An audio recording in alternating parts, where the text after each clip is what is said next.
Threshold is a very, very interesting PSX, PS1 style horror-ish mystery walking sim kind of game with some choice and ways to do certain things. It has a few different endings.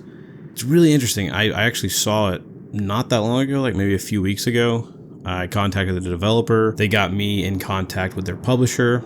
Then they sent me an email following up, but I completely missed it. Then I got back with them and they sent me a code day of release. And I spent a few hours playing the game, got several endings.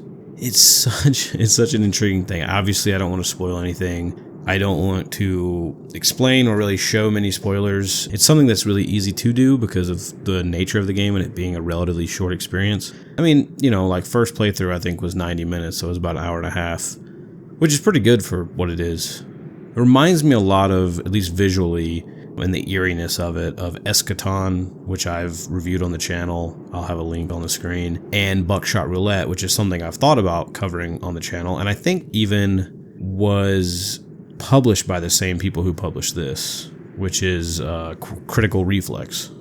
It's also developed by Julien Eveillé, which I probably butchered, but he's worked on the Dishonored series, a lot of work with Arcane, Deathloop, and apparently he's done some work on the new Blade game coming out, which is cool.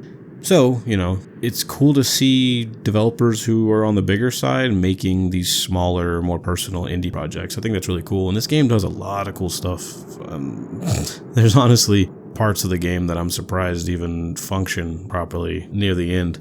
Is such a very interesting and intriguing premise of working at this post, keeping the train running, needing to have cans of air because the air is very thin and oxygen is very low.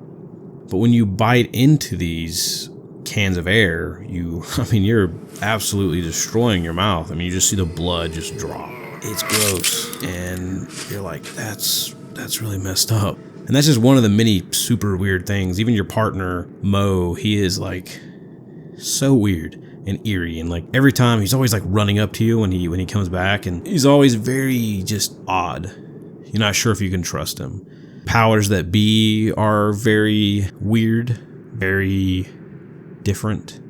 I don't want to spoil anything. They're definitely helpful though, to a degree. The whole thing is a mystery. Mystery I love. I love mystery, and I love a game that doesn't hold your hand. There's two difficulties. One that is for someone who is, looking for a challenge and is, looking for puzzles and to have things be a lot more difficult in a sense, even though I wouldn't say that it's necessarily a difficult game. Then there's another setting that makes things a little bit more obvious and points things out a little bit more than the other difficulty does. I didn't try out that easier difficulty, so I'm not sure how that works, but, some people don't want to deal with the obscurity, and that's fine, and that's cool that he put that in there. Gave that accessibility for those who maybe want a slightly easier experience and still want to enjoy the world and the atmosphere and everything else the game has to offer, because it has a lot to offer. And even with the multiple endings that I got, I still I'm left asking questions. I'm left wondering. In the same way with like when I played Eschaton, which is just a much shorter game. Both games, they have some similar themes that are of the odd variety that leave you guessing and wondering, even though they give you a decent amount of answers. You never truly get like a concrete answer to literally anything. And I love games that do that. And the PSX style graphics is cool.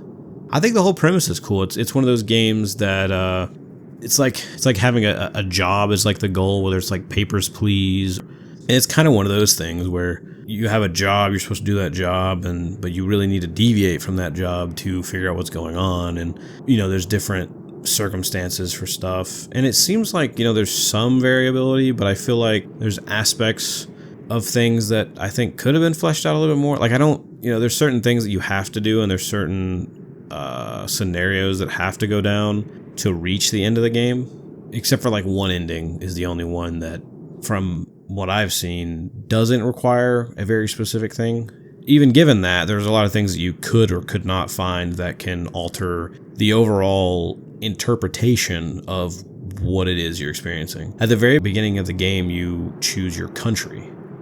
It doesn't matter which one you choose, it's still, like, everything's the same as far as the language the game's in, as far as I'm aware. But it does change some small elements of things that are referenced and talked about and stuff depending on the country you choose, which is cool. There's kind of like a stat thing when you beat the game, which is very interesting.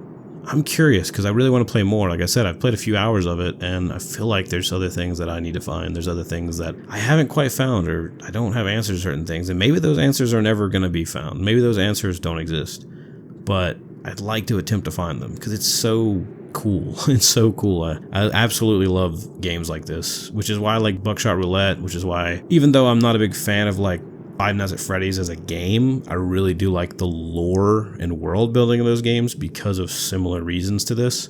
The reason I thought Eschaton was great, and I still think people need to go play that game. It's super cheap. It's what makes a lot of cool indie horror games interesting.